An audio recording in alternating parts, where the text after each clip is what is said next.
Hey guys, Josh here from Sportitude Running. In front of me, I have got the Asics Novablast 4. Today's shoe review is very exciting. I have been running in a pair of these now for nearly 3 months. I've loved what Asics have done with the new version. Not a significant change, but a couple of subtle executions in upper and midsole that I think is going to make the shoe significantly better, more versatile for a vast majority of runners out there. And in today's review, we're going to be discussing the subtle changes from version 3 to version 4. As I touched on, I'll give you some of my feedback on how I've gone with Nova 4 and give you all the information that you need at home to, who knows, maybe make this your next shoe purchase. So without further ado, let's get stuck in. Okay, on the table, I have got Nova 4 and I've got Nova 3. So before we jump into those changes with regards to the outsole, midsole and upper, let's just talk about who this shoe is for. Look, it's a versatile shoe. I want to just call that out straight away. If you're a runner that's looking for one shoe, you run once or twice a week, or sometimes 3 or 4, depending on your consistency with your running program, and you're looking for something light, fun and cushioned, and you happen to be neutral, I would certainly consider Nova 4. If you're a runner that's looking for a second shoe in your rotation that you can pick the pace up in, do some interval running in, but you want some protection underneath the body, let's have the conversation because Nova 4 would be right in your scope of shoes to consider. So with today's review, as I touched on, let's jump straight to the outsole and talk all things rubber. So with the base of the shoe, you can see not a lot has changed with regards to Nova 3 to Nova 4. They've kept a very consistent theme, keeping the border of the shoe across the outsole and the back of the shoe through here. The border around the medial and lateral side pretty consistent in comparison to both models. So not a lot has changed through there. If anything, we can see here that at the base of the shoe through here, the slit at the back of the shoe is ever so slightly wider. Not a significant change, but that just aids in the overall compression on the lateral side for your heel strikers. The overall performance or the overall construction, of this outsole is to complement that midsole to aid in additional cushioning on entry, stabilizing through mid-stance, and the execution of this outsole with deeper decoupled lines across this sort of almost like a horseshoe or V shape through the forefoot. That's going to be a slightly more responsive toe-off feel to what we had previously with Nova 3. That's saying a bit because that was a nice snappy shoe. You'll find Nova 4 to give a little bit more pop or response back through toe-off, which I think is a great feature. Okay, let's talk all things upper next. Now, on a shoe like this, it needs to be light, it needs to be breathable because that complements what this shoe is all about. Now, with regards to the upper, you can see here they have punched a few extra ventilation holes through the toe box, which is only going to aid in the overall ventilation channels of the new Nova 4. The other great feature which I like with this shoe is they've kept the tongue very thin like last year. If anything, it's probably more breathable than last year, but the reason they have gone a little bit more padded with regards to the tongue in Nova 4 is it provides a little bit more comfort and customized lockdown. It's not a noticeable change when you put it on, but there is just a couple of extra pads underneath this tongue which give you a little bit more comfort on top of your arch. And the other great thing is the tongue wing construction. Now, thanks Asics for that terminology. All that tells us is there is a gusset in both the Nova 4 and the Nova 3. So the tongue is attached on the medial side as well as the lateral side to aid in that lockdown with regards to the tongue. Coming back to the heel counter or heel collar as well, identical materials being used, almost the same amount of memory foam on offer with regards to Nova 4 and Nova 3. However, you can see at home, adding this little pull tab in and the actual Achilles flare comes up a little bit higher. It doesn't sort of tilt away from the Achilles, but it is slightly flexible and it will almost perform like an Achilles flare, which we've seen that sort of engineering construction now with multiple brands in the last couple of seasons. It just helps in regards to that pull tab material and keeping that foot nice and locked down at the back of the heel counter with that internal construction, of course. Okay, let's talk all things midsole. Now, very similar technologies on offer, Flight Foam Blast Plus technology. However, in the new version 4, we have Flight Foam Blast Plus Eco.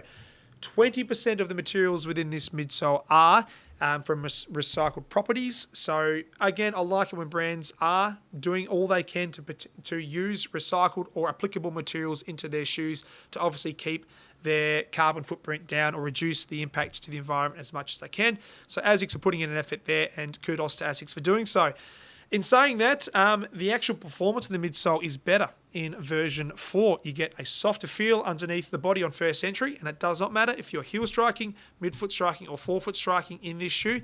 Your first entry is plusher, your restabilization through mid stance is more consistent, and your toe off is or has more pop through exit and release. Now, let's go into how they have done that, because looking at the two shoes, I mean, there is subtle changes in regards to the execution of how the midsole has been positioned. However, with the overall construction and geometry, the heel foam with Nova 4, you've got a little bit more volume around the back, so it's going to aid in the compression.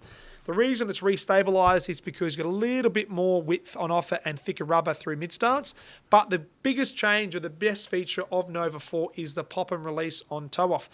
Having deeper cuts through the midsole, through the forefoot, allows the shoe to sink a little bit more, so the outsole and the midsole work in harmony together, which then aids in that release of your gait cycle. So a really comfortable shoe on release. I love how this shoe just flies out of your gait cycle, and that's without the aid of TPU, plastic, or carbon plates. It feels snappy on toe off, and it feels stable through the entire transition. I liked what Nova 3 did for me. I enjoyed running in this shoe. It was light, it was cushioned, it had a bit of snap through it, but this shoe here certainly feels a lot more fun to run in, but is also going to be talking to a few more of those runners who are looking for potentially a lighter mileage shoe. You can certainly use that, or a shoe that you can pick the pace up in and get a little bit more pop through toe off. Nova 3 is going to be a shoe you should certainly consider. Okay, in summary, let's take a deep dive look at my personal pros and cons, or likes and dislikes, with this shoe. Now, with the Nova 4, there's not a lot I don't like about this shoe. In fact, I had to really think hard about the features of this shoe that maybe I would like to see subtly improved. And for me, with Nova 4, it's the tongue. Now, the gusseted construction is fantastic. Absolute tick. I love how it locks down. But Nova 3 had a very thin, breathable tongue, and I really liked how that felt on top of my arch. Offered plenty of ventilation through the entire shoe. And this year, there's not quite the same amount of ventilation, but the trade-off here is you do get a little bit more through the toe box. So again, execution and overall ventilation is pretty similar between the two models. I would have just liked to have seen the tongue to be a little bit more breathable. The other thing that I absolutely love about the new Nova 4 is the consistency with the midsole. It does feel a little bit more cushioned, it feels more stable, and it offers a little bit more response through toe off. And that's exactly what you want with a shoe like this. If you're wanting to purchase a shoe that's going to be light and cushioned for mileage running, you could certainly grab this and give it a go. If you want that slightly higher stack, more cushion protective shoe for your interval running, the Nova 4 is going to talk straight to your needs. The other thing too I want to touch on with stack height is there is some, I shouldn't say inconsistencies with data with reference to what other reviewers or other businesses or Asics are putting out there. The drop itself is 8mm, both men's and women's. The stack height is slightly different between the two genders. Men's, we're getting up towards 40mm in overall stack height.